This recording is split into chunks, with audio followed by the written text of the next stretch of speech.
এবং কিভাবে কাজ করেছিলেন? প্রথম কথা, এ জয় পুরো সম্পূর্ণ লাভপুরের বাসিন্দাদের জয়। লাভপুরের যারা আমাদের ভোট দিয়েছেন, যারা না দিয়েছেন তাদেরও, জনতা জনার্দনের জয়।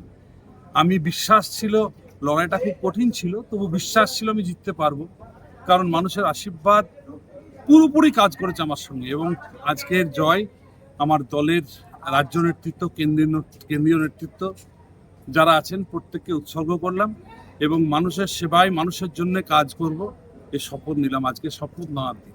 কর্মীদের উদ্দেশ্যে কি বলবেন? কর্মীদের উদ্দেশ্যে প্রত্যেককে বলবো যেন তৃণমূলের মতো কোনো জায়গায় হিংসার আশ্রয় না নেয়। সমস্ত এলাকা ঠান্ডা থাকুক, সমস্ত জায়গা যেন কোনো ঝুট ঝামেলা না হয়।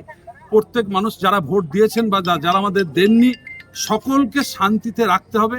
আগামী দিন যেন ভোট চাইতে না হয়, মানুষ এমনি ভোট দেয়। বিজেপির যে বদনাম ছিল, বদনামটা এমনি দূর হয়ে যাবে। দাদা, এই লড়াইটা কতটা কঠিন ছিল আপনার? কঠিন লড়াই, কঠিন থেকে কঠিনতর লড়াই, মানে সাংঘাতিক। মানে এত পরিমাণ, ধরুন একটা শাসক দল, তার পয়সাপাতি, তার উপরে আমাদের এই সামান্য ক্ষুদ্র পয়সা নিয়ে সেখানে লড়াইটা প্রচুর চাপের ছিল।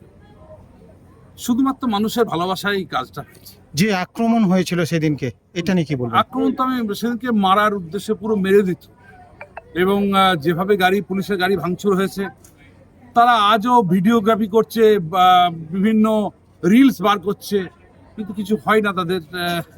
তবে এবার আইনের শাসন আসবেই, এটা আমি দায়িত্ব নিয়ে বলছি। আইনের শাসনে তাদের আসতেই হবে, কারণ এখন আর শাসকের আইন চলবে না, আইনের শাসন পশ্চিমবঙ্গে পুনঃপ্রতিষ্ঠা হবে। লাভপুরের মানুষকে কি বলবেন? লাভপুরের মানুষকে একটা কথাই বলবো, মানুষ খেয়ে দিয়ে আরামসে শান্তিতে ঘুমন। আমি আছি সঙ্গে, যা দরকার, যেটুকু দরকার আমার সীমিত শক্তির মধ্যে আমি সব করব। লাভপুর হসপিটালের প্রথম কাজ শুরু করব কয়েকদিনের মধ্যেই, এবং হসপিটালটা মোটামুটি নার্সিংহোমের রূপ দেওয়ার চেষ্টা করব। আচ্ছা,